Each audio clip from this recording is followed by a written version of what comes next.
Hut, 2, 3, 4. Hut, 2, 3, 4. Come on, Rogers, get with it. This is Ted Rogers, host of 1980's game show 321 he's addressing. Hut, 2, 3, 4. Hut, 2, 3, 4. Squat. Hold. You know, some marching footsteps would not have gone amiss here. All right, pull out, you guys. Hey, Rogers, what's with you? Oh, me, Sarge? Yeah, you. I think what you need is a couple of more weeks of KP and peeling potatoes. Oh, Sarge, have a heart. A heart? You know, I just had my heart replaced with one from a baboon, and it's still a very sensitive subject for me. A few more gold brickers like you in the army, and a crowd will be marching through the heart of Texas and the rest of the United States in a month. That sound was supposed to be a jeep pulling up, but you'd be forgiven for thinking it was a UFO. Sergeant? Yes, sir, Lieutenant. I'm looking for PFC Steve Rogers. That gold bricker. Yeah, yes, sir, he's right over there. Rogers, come back here, on a double. I weep when I think of all the potatoes going unpeeled. Private Rogers, Yes, sir. come with me. You're wanted at headquarters. Climb in. May I ask what this is all about, sir? Don't know any more about it than you do, soldier. My line was slightly longer than I anticipated. Not sure why. I'm standing in a recording booth and it's written down in front of me. Ta-ta, Rogers. The court-martial shouldn't give you more than 10 years at hard labor. We've all had toxic bosses like that.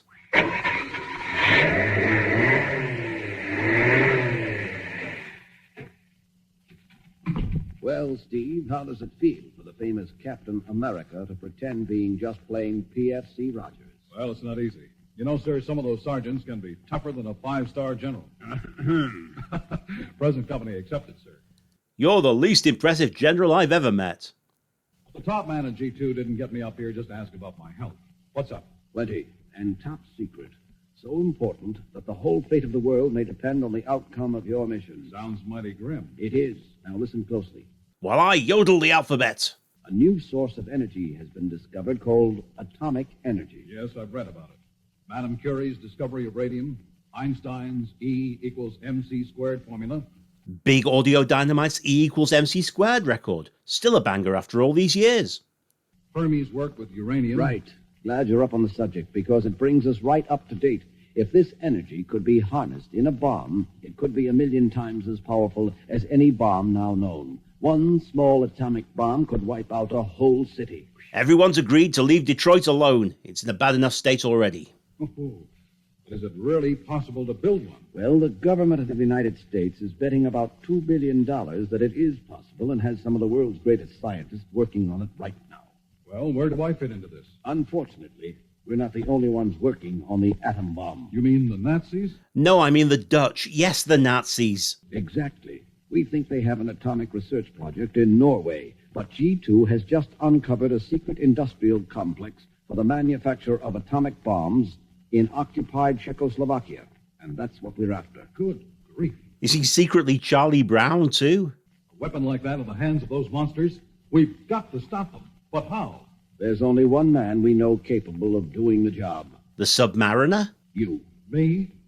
But why not send bombers over and destroy it from the air? Because it's hidden deep in the mountains where bombers can't reach it. But how can one man knock out an installation that huge? The key building is the one housing the nuclear reactor.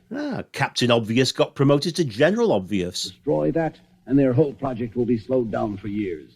That's your job. Some job for one man. Well, it is a one-man job, but you'll have one assistant, a woman. A woman? I've heard of them, of course, but do you think comic book readers will be familiar with them? A young Czech partisan and scientist named Lisa. Without her help, we would never have located our objective. Now, here's the plan.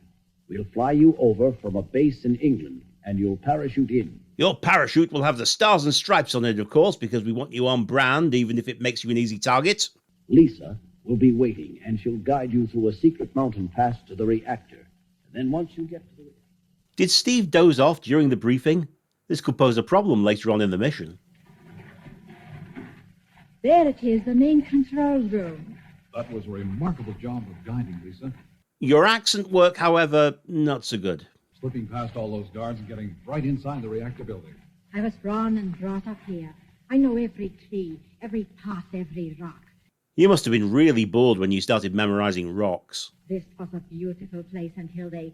Shh! Listen. And I tell you, Schultz, the work we are doing is more important than all our Panzer divisions and dive bombers put together. Jawohl, Herr Colonel.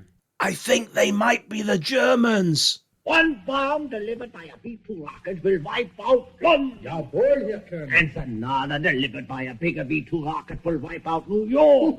Wunderbar, Herr Colonel. And Chicago. Ach, ja. And when we march into Washington, we shall be the masters of the world for 1,000 years.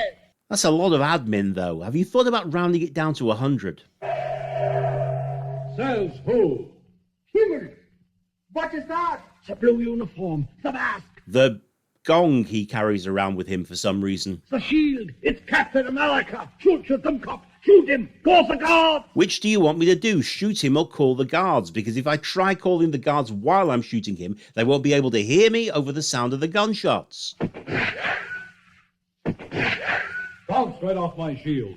Okay, Schultz, here's where you go Betty 5. Look out, Captain, behind you. The Colonel. Trying to I shoot you myself. Oh, yeah? What's this? Not your famous fan dance again. Beautiful shot.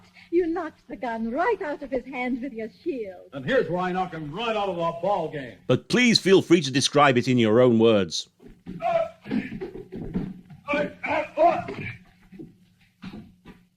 Bye-bye, Colonel. Sleep well. I wish social services hadn't taken Bucky away from me. He'd have loved this. Come on, Lisa. Gotta work fast before the others get here. An explosive charge here, another one here, and here. Does it have to be on my groin? This will take care of their main control panel. Quick, let's get out of here. This place is going sky high in exactly 1 minute. I mean, you'll both be dead from the nuclear fallout, but sure, run if you feel like it.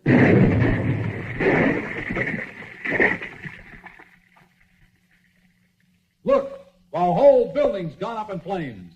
And the bombs away. Yes, I know mention of bombs is perfect for a Tron Ares joke, but I actually really enjoyed it. Thematically and visually, it's very similar to Terminator 2, and I think it's mostly the internet's dislike of Jared Leto that doomed it before it was even released.